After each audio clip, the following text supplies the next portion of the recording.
हरे कृष्णा दोस्तों, इस साल जीवित पुत्रिका यानी जितिया व्रत 14 सितंबर को रखा जाएगा।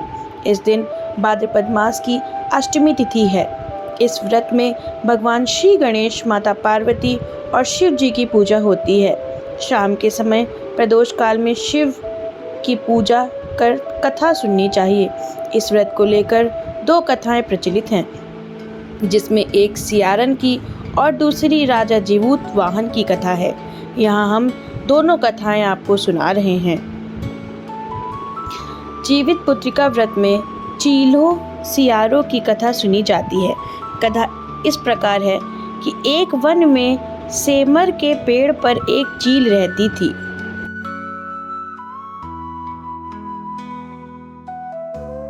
दोनों आपस में दोस्त थीं। चीलो सियारन से इतना प्यार करती थी कि वो जो कुछ भी खाने को लेकर आती थी उसमें से सियारन के लिए जरूर देती थी। इस तरह दोनों हंसी खुशी दिन बिता रहे थे।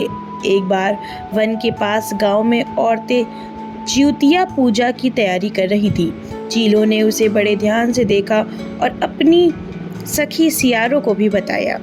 फिर दोनों सहेलियों ने तय किया कि वह भी यह व्रत करेंगी। सियारों और चीलों ने जितिया का व्रत रखा। बड़ी निष्ठा और लगन से मंगल कामना करके पूरे दिन निर्जला व्रत रहीं। मगर रात होते ही सियारन को भूख प्यास सताने लगी।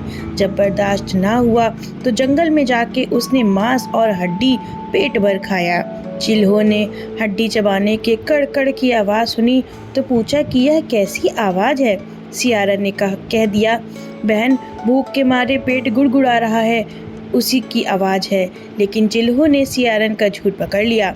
उसने सियारन को खूब लताड़ा कि जब व्रत ही नहीं हो सकता था तो संकल्प क्यों लिया था।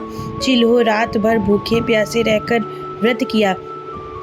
अगले जन्म में दोनों मनुष्य रूप में राजकुमारी बनकर सगी बहनें हुईं। सियारन बड़ी बहन हुई और उसकी शादी एक राजकुमार से हुई। चिल्हों छोटी बहन हुई, उसकी शादी उसी राजकुमार के मंत्री पुत्र से हुई। बाद में दोनों राजा और मंत्री बने। सियारन के जो भी बच्चे होते वे मर जाते, जबकि चिल्हों के बच्चे स्वस्थ और हट्टे कट्टे रहते। इससे उसे जलन होने लगी। उसने उन्हें मारने की साजिश रची। उनका सिर कटवा कर डब्बे में बंद करा दिया, पर वह शीश मिठाई बन जाती और बच्चों का बाल तक बाका न होता। इस तरह सियारन की बहन के बच्चों और उसके पति को मारने की कोशिश विफल हो गई। आखिरकार दैव योग से उसे भूल का आभास हुआ। उसने क्षमा मांगी। बहन के बताने पर जीवित पुत्र का व्रत विधि विधान से किया तो उसके पुत्र भी जीवित रहे। अब हम दूसरी कथा सुनाते हैं। जीवित पुत्र का व्रत कथा राजकुमार जिमूत वाहन की। गंधर्वों के राजकुमार का नाम जिमूत वाहन था। वह सभी से परोपकार करते थे। जिमूत वाहन के पिता ने जब उनको राजपाट सौंपा, लेकिन उनका मन राजपाट में नहीं लगता था। यही वजह थी कि वह राज्य का भार अपने भाइयों को देकर वन में पिता की सेवा करने चले गए। वन में ही जिमूत वाहन को मलयवती राजकन्या मिली। दोनों को एक दूसरे से प्रेम हो गया। एक दिन जब वन में भ्रमण करते हुए जिमूत वाहन काफ़ी आगे चले गए, तब उन्हें एक वृद्ध विलाप करते हुए दिखी। पूछने पर वृद्धा ने रोते हुए बताया, मैं नागवंश की स्त्री हूँ, मुझे एक ही पुत्र है। पक्षीराज गरुड़ के कोप से मुक्ति दिलाने के लिए नागों ने यह व्यवस्था की है। वह गरुड़ को रोजाना भक्षण के लिए एक युवा नाग सौंपते हैं। आज मेरे पुत्र शंखचूड़ की बलि का दिन है। आज मेरे पुत्र के जीवन पर संकट है और थोड़ी देर बाद ही मैं पुत्र विहीन हो जाऊंगी। एक स्त्री के लिए इससे बड़ा दुख क्या होगा कि उसके जीते जी उसका पुत्र न रहे। जिमूत वाहन को यह सुनकर बड़ा दुख हुआ। उन्होंने उस वृद्धा को आश्वस्त करते हुए कहा, डरो मत, मैं तुम्हारे पुत्र के प्राणों की रक्षा करूंगा। आज उसके स्वास्थ्य पर स्वयं मैं अपने आप को उसके लाल कपड़े में ढककर विधेय शिला पर लेटूंगा, ताकि गरुड़ मुझे खा जाए पर तुम्हारा पुत्र बच जाए। इतना कहकर जिमूत वाहन ने शंखचूड़ के हाथ से लाल कपड़ा ले लिया और वह उसे लपेटकर गरुड़ को बलि देने के लिए चुनी गई वध्य शिला पर लेट गए। नियत समय पर गरुड़ आए और लाल कपड़े में ढके जिमूत वाहन को पंजे से दबोचकर पहाड़ के शिखर पर जाकर बैठ गए। गरुड़ ने अपनी कठोर चोंच से जिमूतवाहन पर प्रहार किया। जिमूतवाहन के शरीर से मांस का बड़ा हिस्सा नोच लिया। इसकी पीड़ा से जिमूतवाहन की आंखों में आंसू बह निकले और वह दर्द से कराहने लगे। अपने पंजे में जकड़े प्राणी की आंखों में से आंसू और मुंह से कराह सुनकर गरुड़ बड़े आश्चर्य में पड़ गए, क्योंकि ऐसा पहले कभी नहीं हुआ था। उन्होंने जिमूतवाहन से उसका परिचय पूछा। जिमूतवाहन ने सारा किस्सा कह सुनाया कि कैसे एक स्त्री के पुत्र की रक्षा के लिए वह अपने प्राण देने आए हैं। आप मुझे खाकर भूख शांत करें। गरुड़ उनकी बहादुरी और दूसरे के प्राण रक्षा के लिए स्वयं का बलिदान देने की हिम्मत से बहुत प्रभावित हुए। उन्हें स्वयं पर पछतावा होने लगा। वह सोचने लगे कि यह एक मनुष्य है जो दूसरे के पुत्र की रक्षा के लिए स्वयं की बलि दे रहा है, और एक मैं हूँ जो देवों के संरक्षण में हूँ किंतु दूसरों की संतानों की बलि ले रहा हूँ। उन्होंने जिमूतवाहन को मुक्त कर दिया। गरुड़ ने कहा, हे मनुष्य, मैं तुम्हारी भावना और त्याग से बहुत प्रसन्न हूँ। मैंने तुम्हारे शरीर पर जो घाव किए हैं उसे ठीक कर देता हूँ। तुम अपनी प्रसन्नता के लिए मुझसे कोई वरदान मांग लो। राजा जिमूतवाहन ने कहा कि हे पक्षीराज, आप तो सर्वसमर्थ हैं। अगर आप प्रसन्न हैं तो वरदान देना चाहते हैं तो आप सर्पों को अपना आहार बनाना छोड़ दें। आपने अब तक के जितने भी प्राण लिए हैं उन्हें जीवन दान दें। गरुड़ ने सबको जीवन दान दे दिया और नागों की बलि न लेने का वरदान भी दिया। इस प्रकार जिमूतवाहन के साहस से नाग जाति की रक्षा हुई। गरुड़ ने कहा कि तुम्हारी जैसी इच्छा वैसा ही होगा।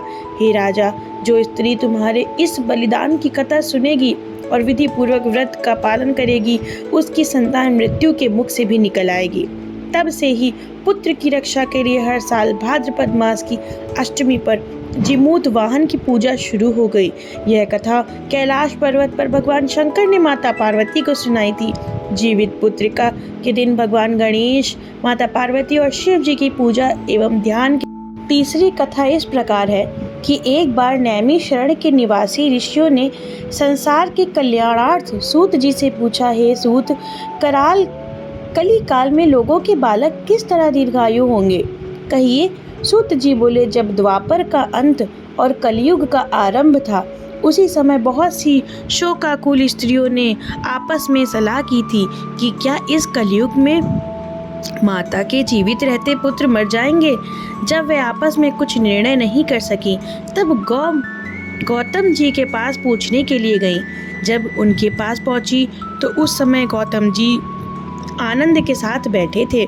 उनके सामने जाकर उन्होंने मस्तक झुकाकर प्रणाम किया। तदंतर स्त्रियों ने पूछा, हे प्रभु, इस कलयुग में लोगों के पुत्र किस तरह जीवित रहेंगे? इसके लिए कोई व्रत या तप हो तो कृपा करके बताइए। इस तरह उनकी बात सुनकर गौतम जी बोले, आपस में वही बात कहूँगा जो मैंने पहले से सुन रखा है। गौतम जी ने कहा, जब महाभारत युद्ध का अंत हो गया और द्रोण पुत्र अश्वत्थामा के द्वारा अपने बेटों को मारा देखकर सब पांडव बड़े दुखी हुए, तो पुत्र के शोक से व्याकुल होकर द्रौपदी अपनी सखियों के साथ ब्राह्मण क्षेत्र धौम्य के पास गई और उसने धौम्य से कहा, हे विप्रेंद्र, कौन सा उपाय करने से बच्चे दीर्घायु हो सकते हैं? कृपा करके ठीक ठीक कहिए। धौम्य बोले, सतयुग में सत्य वचन बोलने वाला, सत्य चरण करने वाला समदर्शी जिमूतवाहन नामक एक राजा था। एक बार वह अपनी स्त्री के साथ अपने ससुराल गया और वहीं रहने लगा। एक दिन आधी रात के समय पुत्र के शोक से व्याकुल कोई स्त्री रोने लगी, क्योंकि वह अपने बेटे के दर्शन से निराश हो चुकी थी। उसका पुत्र मर चुका था। वह रोती हुई कहती थी, हाय मुझ बूढ़ी माता के सामने मेरा बेटा मरा जा रहा है।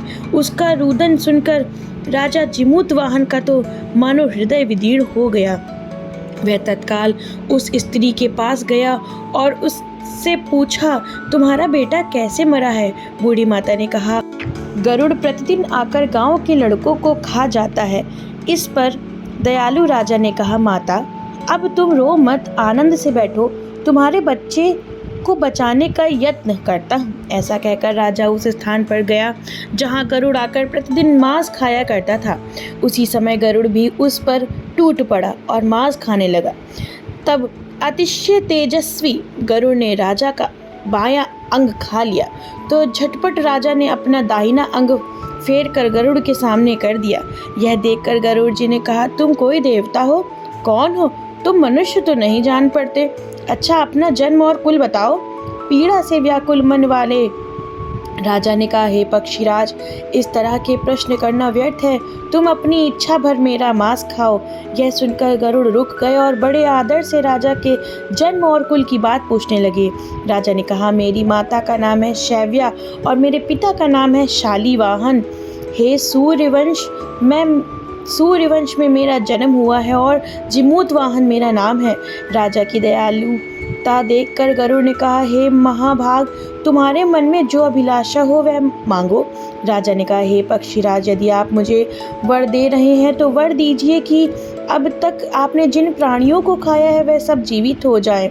हे स्वामिन, अब से आप यहाँ बालकों को ना खाएं और कोई ऐसा उपाय करें कि यहाँ जो उत्पन्न हो वह लोग बहुत दिनों तक जीवित रहें। तो मैंने कहा कि पक्षीराज गरुड़ राजा को वरदान देकर स्वयं अमृत के लिए नागलोक चले गए। वहां से अमृत लाकर उन्होंने उन मरे मनुष्यों की हड्डियों पर बरसाया। ऐसा करने से सब लोग जीवित हो गए जिनको कि पहले गरुड़ ने खाया था। राजा के त्याग और गरुड़ की कृपा से वहां वालों का बहुत कष्ट दूर हो गया।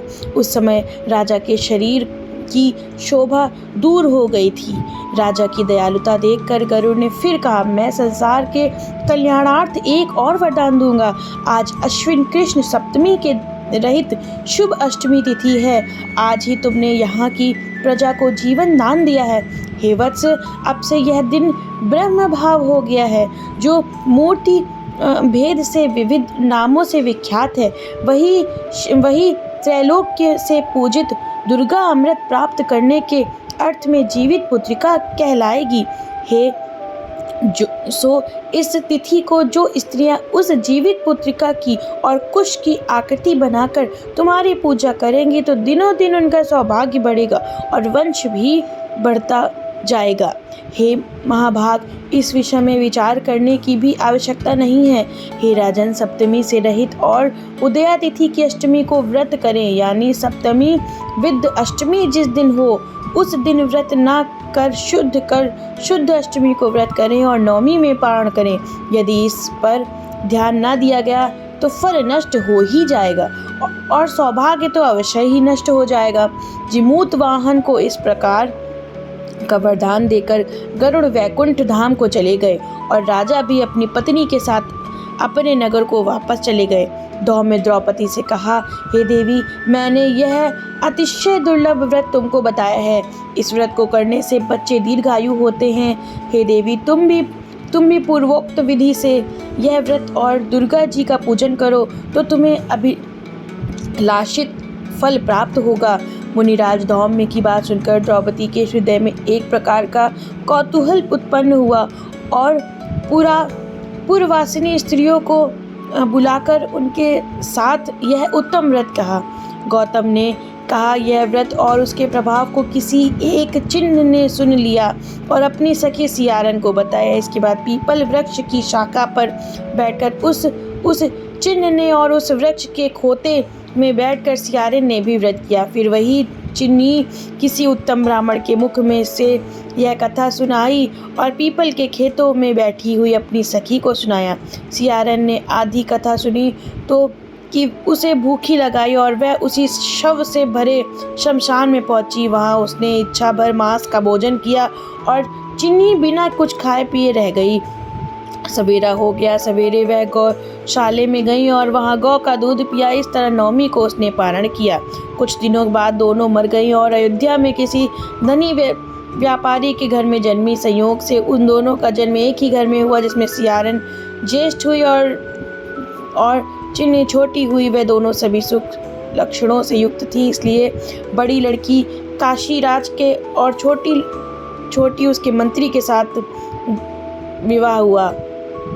पूर्व जन्म के कर्मफल से वह मृगनयनी रानी हुई। जिस किसी भी संतान को उत्पन्न करती वह मर जाती और पूर्व जन्म की बातों को स्मरण करने वाली मंत्री की पत्नी ने अष्ट वसुओं के सदस्य तेजस्वी 8 बेटे उत्पन्न किए और सभी जीवित रह गए। अपनी बहन के पुत्रों को जीवित देखकर ईर्ष्यावश राजपत्नी ने अपने स्वामी से कहा, यदि तुम मुझे जीवित रखना चाहते हो तो इस मंत्री के भी पुत्रों को उसी जगह भेज दो जहां मेरे बेटे गए हैं, अर्थात उन्हें मार डालो। यह सुनकर राजा ने उस मंत्री के पुत्रों को मारने के लिए कई प्रकार के उद्योग किए। उस पर मंत्री पत्नी ने जीवित पुत्रिका के पूर्ण बल से बचा लिया। एक दिन राजा ने अपने आदमियों से उन पुत्रों का सिर कटवा कर पिटारी में रखवाया और वह पिटारी उसकी माता के पास भेज दिया, किंतु वे 8 सिर बेशकीमती जवाहरात में से भर गए। चले भले चंगे वे 8 लड़के अपनी माता के पास वापस चले गए।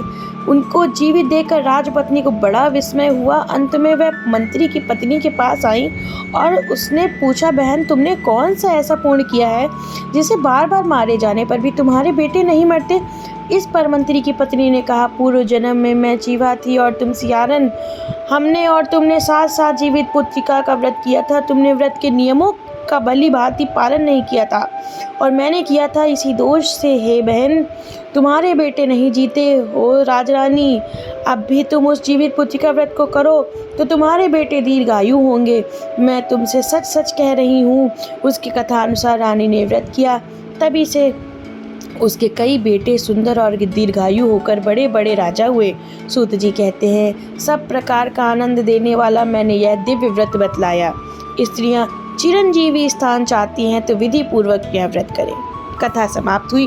दोस्तों वीडियो पसंद आई हो तो चैनल को सब्सक्राइब करें, वीडियो को लाइक करें और शेयर करें। राधे राधे।